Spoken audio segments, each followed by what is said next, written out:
President Donald Trump was in Quantico as he delivered an intense message to his beloved military. He was speaking to the Marines, and what he said left them on edge, ready to burst with emotions, and gave them something they probably haven't had in the 8 years of service with former President Barack Obama. After hearing what President Trump said, the Marines he spoke to were perhaps overwhelmed with that feeling they need, the strong and appreciative nature that comes with compliments, honor, and praise from the leader of the country. Trump left the Marines on the edge of their seat with a feeling they deserved to have. Shaking, trembling, exploding with positivity that only comes with the sense of making America great again. Trump evoked two main emotions during his talk with the Marines. It was echoes of laughter and applause, the sounds you hear when people around you enjoy what they're seeing, hearing, feeling, and witnessing. You can't hide laughter or applause. You can't fake it either. It's a natural sound and people can tell the difference between a pity clap and a fake laugh. The energy that protrudes from a good hard laugh and a genuine clap can't be faked. The president began his talk by congratulating the Marines who work on the presidential helicopters provided by the Marines. He then thanked them for their hard work, dedication, and impeccable service. Riding in Marine One is quite an honor, but working on them to ensure security, defense, and remarkable craftsmanship and mechanics must come with tremendous pressure. One mistake could be crucial. The Marines who provide the president with their excellent service are second to none. Marine One is usually any helicopter flown by Marine Helicopter Squadron 1 that has the U.S. president as a passenger. Just after Trump congratulated them, there was a slight poke at Obama. But if that's what he gets for not treating the military the best way possible, then what can you do except shrug your shoulders? One should not fault the Marines for being honest about the previous president. The following quotes are from Trump's talk at Quantico, provided by the White House website. I want to congratulate, I know the talent. I've had many helicopters. You know, I'm very spoiled. I've had helicopters. Laughter, and we ordered a couple of big, beautiful new ones. You know about that, right? They paid a lot more than I would have paid, and I would have had them even better, but we won't talk about that. They paid a lot of money. Laughter, but I want to thank Colonel Hoffman very much. The job you do is incredible. The job that this group of people do is incredible. Colonel, how many presidents have come out to see them? Who was that? Audience member, inaudible. 8 years ago. The president, 8 years ago.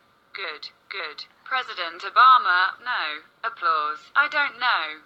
Trump continues by calling up General Kelly and reminds them how devastating it will be if the USA military ever has to fight someone and unleash the terror hidden behind the flag. Anyone provoking war would instantly regret it after they saw what weaponry the USA carried.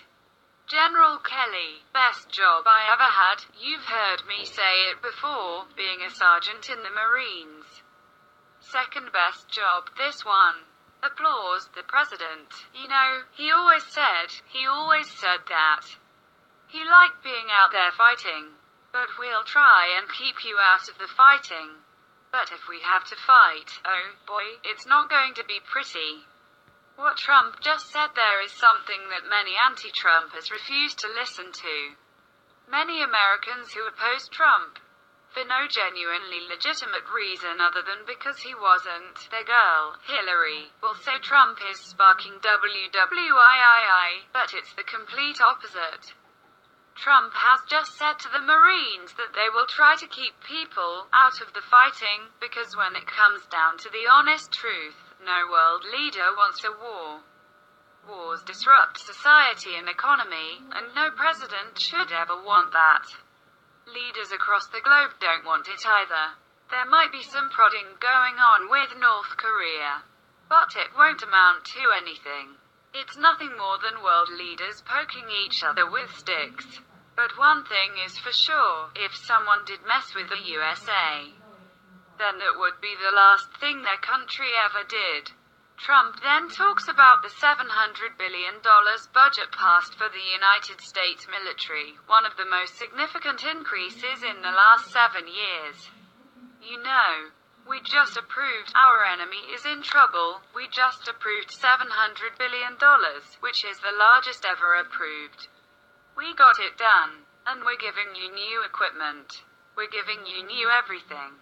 Because we got depleted over the last 8 years. Over the last beyond that.